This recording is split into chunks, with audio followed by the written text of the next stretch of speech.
Magluluto tayo ng tikoy. Special to. Sweet taste. Special tikoy. Kaya lulutuin na natin to. Iwain lang natin to ng maninipis.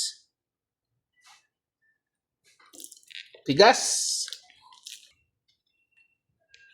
Ito lang kanipis oh. Okay na yan.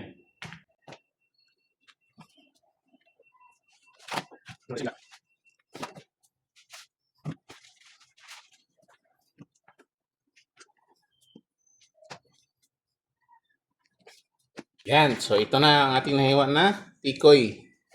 Magluluto na tayo. Lagyan natin ito ng itlog. At saka ang iluluto natin, butter.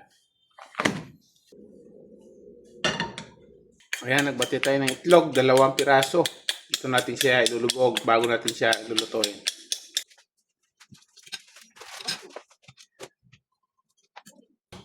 Ayan, maglalagay na tayo ng butter. Din ng tong. Kaya na natin. Ano guys, tama ba yung pagluluto ko ng tikoy?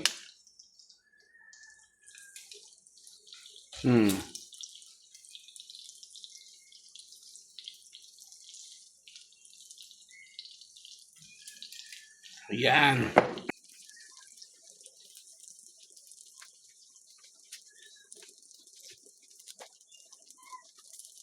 Check na lang natin.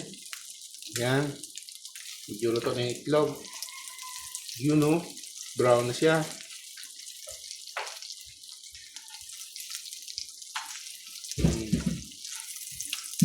Wow. Kahit ako matanda.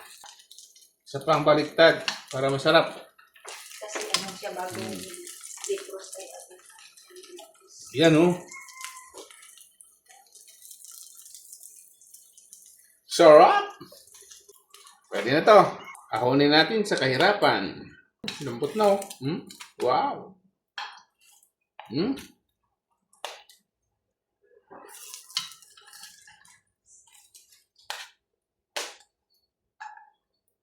Wala akong ano eh. Non-stick na tong.